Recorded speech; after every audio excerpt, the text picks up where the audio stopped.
विरोधकांचा सरकारच्या चहापानावर बहिष्कार तर थोड्याच वेळामध्ये अधिवेशनाआधी सरकारची पत्रकार परिषद।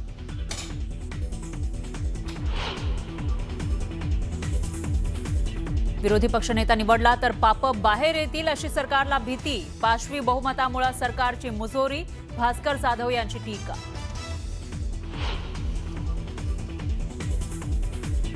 इंडिगोच्या विस्कळीत सेवेचा हिवाळी अधिवेशनासाठी नागपूरकडे निघालेल्या लोकप्रतिनिधींना सुद्धा फटका। उड्डाणं रद्द झाल्यानं काही आमदार रेल्वेनं तर काही आमदार दुसऱ्या मार्गाने जात असल्याची माहिती।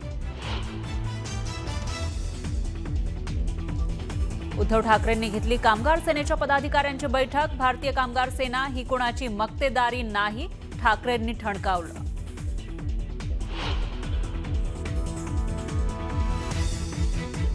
डोंबिवलीमध्ये अभिजित थरवळ यांच्या भाजपमधील पक्षप्रवेशाला स्थगिती। भाजप प्रदेशाध्यक्ष रवींद्र चव्हाण यांच्या पोस्टनं चर्चांना उधाण।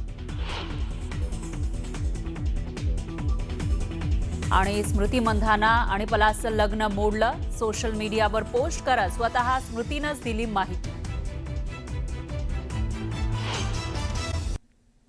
सत्ताधाऱ्यांच्या चहापानावरती विरोधी पक्षांनी बहिष्कार घातलाय। सत्ताधाऱ्यांचा मनमानी कारभार सुरू आहे। भ्रष्टाचार करून कंत्राटदारांच्या घशात पैसे घालण्याचं काम सत्ताधारी करतायत। पैसे देऊन निवडणुका जिंकणे हाच त्यांचा उद्देश आहे। राज्य लुबाडण्याचं काम सत्ताधारी करतायत अशी टीका काँग्रेस नेते विजय वडेट्टीवारांनी केली आहे। विरोधी पक्षनेता निवडला तर पाप बाहेर येतील अशी सरकारला भीती वाटते। पाशवी बहुमतामुळे सरकारची मोजरी सुरू आहे। आमची संख्या जरी कमी असली तरी सरकारचा भ्रष्टाचार फार मोठा आहे असं म्हणत भास्कर जाधवांनी सत्ताधाऱ्यांचा समाचार घेतलाय। उपराजधानी नागपूरमध्ये उद्यापासून विधिमंडळाच्या हिवाळी अधिवेशनाला सुरुवात होते। शेतकरी कर्जमाफी, तपोवनमधील वृक्षतोड, पार्थ पवार यांचे भूखंड प्रकरण तसंच मंत्री संजय शिरसाट यांच्यावरील सिडकोतील जमीन घोटाळ्याचा आरोप यामुळे हिवाळी अधिवेशन गाजण्याची चिन्ह आहेत। विधिमंडळाच्या हिवाळी अधिवेशनापूर्वी मविया नेत्यांची बैठक पार पडली। विरोधी पक्षनेतेपद, अधिवेशनातल्या इतर मुद्द्यांवरती बैठकीत चर्चा झाली। नागपूर अधिवेशनासाठी निघालेल्या आमदारांची तिकीट रद्द झाल्यामुळे अनेक आमदार चंद्रकांत पाटलांसोबत चार्टर्ड विमानानं जाणार आहेत। पुणे शहरासह पश्चिम महाराष्ट्रातील आमदार चंद्रकांत पाटलांसोबत जाणार असल्याची माहिती आमदार सिद्धार्थ शिरोळे यांनी दिली आहे। नागपूर रवी भवन परिसरातील एकही बंगला यावेळेला विरोधी पक्षाला देण्यात आलेला नाहीये। दोन्ही सभागृहाला विरोधी पक्षनेते नसल्याने रवी भवन इथे कॉटेज विरोधी पक्षाला देण्यात आलेला नाहीये। दरवर्षी रवी भवन इथला 22 आणि 23 नंबरचा बंगला विधानसभा आणि विधान परिषद विरोधी पक्षनेत्याला दिला जायचा, पण यावेळेला 23 नंबरचा बंगला मंत्री मंगलप्रभात लोढा यांना दिलाय, तर 22 नंबरचा बंगला अद्याप कोणालाही दिलेला नाहीये।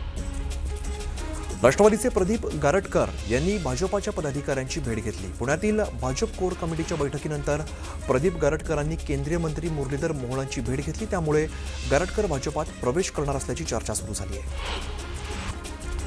शेतकऱ्यांच्या अतिवृष्टीच्या मदतीवरून धाराशिवचे खासदार ओमराजे निंबाळकरांनी राज्य सरकारवरती टीका केली होती। दरम्यान याला आता आमदार राणा जगजितसिंह पाटलांनी प्रत्युत्तर दिलंय। केंद्र सरकारच्या मदतीचा विचार न करत राज्य सरकारने शेतकऱ्यांची मदत केली आहे। विरोधकांनी चुकीची माहिती पसरवू नये असा टोला राणा जगजितसिंह पाटलांनी लगावलाय। स्वराज्याची राजधानी किल्ले रायगडावरती रोपवे कंपनीने विनापरवानगी बांधलेल्या सिमेंट कॉन्क्रीटच्या रेस्टॉरंट, कॅफे आणि हॉटेलला रायगड प्राधिकरणाचे अध्यक्ष संभाजीराजे छत्रपती यांनी कडाडून विरोध केलाय। दरम्यान याला केंद्रीय पुरातत्व विभागाने परवानगी दिलेली नसल्याचं पत्र न्यूज लोकमतला वरिष्ठ सूत्रांकडून मिळालंय। मालेगाव बॉम्बस्फोट प्रकरणातील सुप्रीम कोर्टाकडून दिलासा मिळालेला कर्नल प्रसाद पुरोहित यांनी विठ्ठलाचं दर्शन घेतलं। पंढरपुरातील हिंदुत्ववादी संघटनेकडून कर्नल प्रसाद पुरोहित यांचा सन्मान करण्यात आला आहे। महाराष्ट्राला देवेंद्र फडणवीसांनी विकसित राज्य केल्याचं प्रवीण दरेकरांनी म्हटलंय, तर विकसित राज्यामुळे विरोधक हतबल झाल्याचं म्हणत त्यांनी विरोधकांवरती टीका केली आहे। मराठा आंदोलक मनोज जरांगे यांनी कारोळी गावातील शेतकऱ्यांची भेट घेतली। यावेळेला शेतकऱ्यांनी जरांगेंकडे विविध समस्या मांडल्यात। रेल्वे प्रकल्पात घरांसह शेती जात असल्यामुळे शेतकऱ्यांची चिंता त्यांनी व्यक्त केलेली आहे, तर जरांगेंनी सोबत आल्याचा शब्द या शेतकऱ्यांना दिला आहे। वडगाव पाचोऱ्यामध्ये स्ट्रॉंगरूम बाहेर शिवसेनेचे आमदार किशोर पाटलांनी खासगी सुरक्षा रक्षकांची तैनाती केली आहे। त्यांनी नेमलेल्या सुरक्षेची जोरदार चर्चा होते।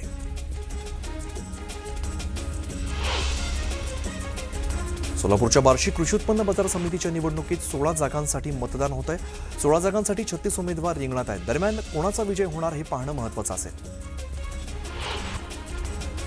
ठाकरेंच्या शिवसेनेचे अकोला जिल्हा प्रमुख गोपाल दातकरांच्या अडचणीमध्ये वाढ झालेली आहे. त्यांच्यावरती दहीहंडा पोलीस ठाण्यामध्ये गुन्हा दाखल करण्यात आलेला आहे. गोपाल दातकर यांनी 2010 पासून 4,95,352 रुपये याचं पाणी चोरलं असल्याचा आरोप हिंगणी गावातील सरपंचांनी केला आहे. माढा तालुक्यातील प्रहार संघटनेने बांधकाम विभागाच्या विरोधात रक्तदान आंदोलन केलेलं आहे. केवळ ते जामगाव रस्ता या तातडीने दुरुस्त करण्याची मागणी करण्यात आली आहे. रस्ता दुरुस्त न केल्यास रस्ता खोदून पूर्णपणे बंद करण्याचा इशारा देण्यात आला आहे. कराडच्या उपजिल्हा रुग्णालयात घाणीचं साम्राज्य निर्माण झाले, त्यामुळे रुग्णासह नागरिकांच्या आरोग्याचा धोका निर्माण झाला आहे. तातडीने स्वच्छता करण्याची मागणी करण्यात आली आहे. बुलढाण्याच्या मलकापूरमध्ये एका शिक्षकाने विद्यार्थिनीवरती अत्याचार केलाय. मार्क्स वाढवून देण्याचा आमिष देत हे कृत्य केल्याची माहिती आहे. शिक्षकाला अटक करण्यात आली आहे. हिंगोलीच्या जिजामाता नगर परिसरामध्ये पेट्रोल ओतून पेटवल्याची घटना घडली. यामध्ये एक जण गंभीर जखमी झालाय. दोघांविरोधात गुन्हा दाखल करत एकाला अटक करण्यात आली. जालना परभणी मार्गावरती भरधाव कार आणि दुचाकीचा अपघात झाला. यामध्ये दुचाकी चालकाचा मृत्यू झालेला आहे. पसार झालेल्या कार चालकाविरोधात गुन्हा दाखल करण्यात आला आहे.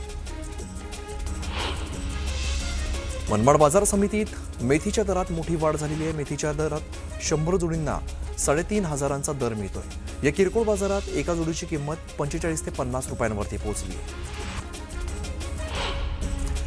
बदलत्या हवामानाचा द्राक्ष बागांना फटका बसतो. द्राक्ष बागांवरती डावणी, भुरी आणि फुलकिड्यांचा प्रादुर्भाव झाल्यामुळे द्राक्ष उत्पादकांना फटका बसण्याची शक्यता आहे. बांगलादेशात सत्ता परिवर्तन झाल्यानंतर कांदा आयातीला अखेर बांगलादेशने परवानगी दिली. त्यामुळे आजपासून भारतातून रोज 1,500 क्विंटल कांदा निर्यात केला जाणार आहे. पुणे नाशिक रेल्वे मार्गाला GMRT कडून अडसर निर्माण झालेला आहे. त्यामुळे मूळ लोहमार्ग पूर्णपणे रद्द करून नवीन लोहमार्गाला केंद्र सरकारने मंजुरी दिली आहे. त्यामुळे GMRT प्रकल्पाबाबत स्थानिकांनी नाराजी व्यक्त केली आहे. नंदुरबारमधल्या सारंगखेडा घोडे बाजारात 4 दिवसात 175 घोड्यांची विक्री झाली आहे. यामधून 85 लाखांपेक्षा अधिकची उलाढाल झाली आहे. सारंगखेड्याच्या बाजारात मध्य प्रदेश, राजस्थान, उत्तर प्रदेश, पंजाब, हरियाणा, गुजरात आणि महाराष्ट्र अशा विविध प्रांतातून खरेदी विक्रीसाठी दरवर्षी 3,000पेक्षा अधिक अश्व दाखल होतात. अहिल्यानगर जिल्ह्यातील साकुरी गावामध्ये डुकरांमध्ये आफ्रिकन स्वाईन फ्लू आढळल्यामुळे खळबळ उडाली आहे. दरम्यान जिल्हा पशुवैद्यकीय पथक साकुरी गावामध्ये दाखल झालेलं असून डुकरांची शास्त्रीय पद्धतीने विल्हेवाट लावण्याची मोहीम हाती घेण्यात आली आहे.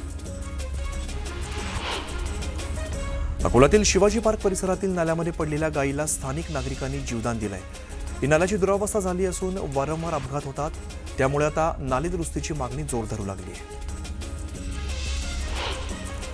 अमरावती जिल्ह्यातील वनोजा बाग, चिंचोली, सातेगाव, मलकापूर या शेतशिवारामध्ये बिबट्याची दहशत निर्माण झाली आहे. बिबट्याने हरणाची शिकार केल्यामुळे परिसरात आता भीतीचं वातावरण निर्माण झालंय. मात्र वनविभागाचे अधिकारी याकडे दुर्लक्ष करत असल्याचा आरोप ग्रामस्थ करत आहेत.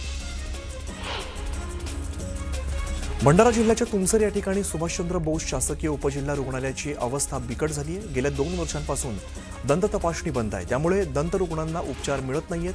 दंत शल्यचिकित्सक आणि इतर कर्मचारी कार्यरत असताना सुद्धा दंतसेवा बंद असल्यामुळे नागरिकांची नाराजी बघायला मिळते. हिंगोलीच्या वरुड, संबंध, पुसेगाव, नरसी या भागामध्ये कापूस वेचणीला आलेला आहे. मात्र मजूर मिळत नसल्यामुळे कापूस वेचणी रखडलेली आहे. एकीकडे मजूर मिळत नाहीये तर दुसरीकडे मजुरीत वाढ झाल्यामुळे शेतकरी आर्थिक संकटात सापडला आहे. भंडारा जिल्ह्यात रब्बी हंगामात मका पिकाचं क्षेत्र वाढलंय. सिंचन सुविधांचा अभाव कमी असल्यामुळे कमी पाण्यामध्ये येणाऱ्या मका पिकाला शेतकऱ्यांनी पसंती दिली आहे. 50% शेतकऱ्यांनी मक्याची लागवड केली आहे. सोलापुरातील पुण्यश्लोक अहिल्यादेवी होळकर विद्यापीठाने उशिरा निकालाची परंपरा मोडीत काढली आहे. सोलापूर विद्यापीठाने ऑक्टोबर-नोव्हेंबर सत्र परीक्षेचा निकाल अवघ्या 1.5 महिन्यामध्ये लावलाय. 430 अभ्यासक्रमांपैकी 230 अभ्यासक्रमांचे निकाल जलद गतीने जाहीर करण्यात आले. जुन्नर तालुक्यातील गुंजाळवाडीमध्ये शिकारीच्या शोधात असलेल्या बिबट्याने बंगल्याच्या गेटवरून आत प्रवेश करण्याचा प्रयत्न केला. मात्र 3 कुत्र्यांनी बिबट्याला गेटवरच रोखलेला आहे. जोरजोरात भुंकत त्या कुत्र्यांनी बिबट्याला पळवून लावलाय. अतिवृष्टी आणि पूरग्रस्त शेतकऱ्यांच्या नुकसान भरपाई देण्याची मागणी शिवसेना उभाटाच्या वतीने करण्यात आली आहे.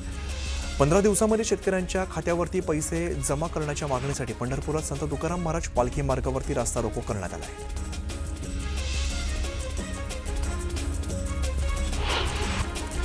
सोलापुरातल्या पांगरी गावामध्ये गायीच्या वासरांचा बळी दिल्यामुळे स्थानिक ग्रामस्थ आक्रमक झाले. 3 वासरांचा बळी देण्यात आला असून घटनास्थळी जमा होत ग्रामस्थांनी संताप व्यक्त केला. याबाबत कारवाई करत पोलीस ठाण्यामध्ये गुन्हा दाखल केला आहे. सांगली जिल्ह्यातील सौर ऊर्जा प्रकल्पासाठी गावातील गायरानामधील 19 एकर जमीन अधिग्रहण करण्यात आलेली आहे. दरम्यान संबंधित कंपनी आणि प्रशासनातील अधिकाऱ्यांनी संगनमताने ही जागा हडप केल्याचा आरोप ग्रामस्थांनी केला. त्यामुळे आता याला विरोध करत ग्रामस्थांनी आत्मदहनाचा इशारा दिला आहे. नाशिकमधील ऑर्केस्ट्रा असोसिएशनच्या वतीने तपोवनातील वृक्षतोडीला विरोध करण्यात आला आहे. वृक्षतोडीविरोधात पर्यावरणाचं गाणं आणि प्रभू श्रीरामाचं गाणं म्हणत आंदोलन करण्यात आलं आहे. चंद्रपूर जिल्ह्यातील कोरपना तालुक्यातल्या कुसुंबी बांबेझरी या ठिकाणी असलेल्या माणिकगड सिमेंट कंपनीच्या चुनखडी खाण प्रकल्पाचं काम आदिवासी शेतकऱ्यांनी बंद पाडलं आहे. शेतजमिनीचा मोबदला मिळत नसल्यामुळे शेतकरी आक्रमक झाले. टीईटीची सक्तीच्या विरोधात छत्रपती संभाजीनगरमधील 6272 शिक्षकांनी शाळा बंद आंदोलनात सहभाग घेत मोर्चा काढलाय. टीईटी सक्ती आणि इतर प्रलंबित मागण्यांसाठी शिक्षक आक्रमक झाले. अहिल्यानगर जिल्ह्यातील लोणी बुद्रुक या ठिकाणी पारंपरिकरित्या पुरुषांचा खेळ समजल्या जाणाऱ्या बैलगाडा शर्यतीत यंदा मुलींनीही सहभाग घेतलेला आहे. म्हसोबा महाराज यात्रेनिमित्ताने आयोजित करण्यात आलेल्या बैलगाडा शर्यतीत मुलींचा सहभाग हा लक्षवेधी ठरतो. बीडच्या योगेश क्षीरसागरने संगीत क्षेत्रात राष्ट्रीय स्तरावरती चमकदार कामगिरी केलेली आहे. राष्ट्रीय युवक महोत्सवात शास्त्रीय तालवाद्य मृदुंग कलेमध्ये योगेशने प्रथम क्रमांक पटकावला आहे.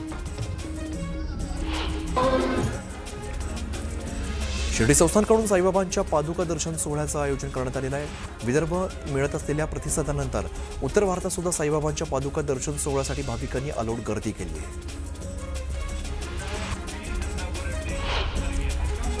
अकलूजमध्ये नगर परिषद निवडणुकीनंतर नगराध्यक्षपदासाठी बुलेटची पैज लागलेली आहे. भाजपाकडून पूजा कोथमिरे तर मोहिते पाटील यांच्याकडून रेश्मा अडगळे या नगराध्यक्षपदाच्या उमेदवार आहेत. तर या दोन्ही उमेदवारांच्या विजयासाठी आता बुलेटची पैज लागली आहे.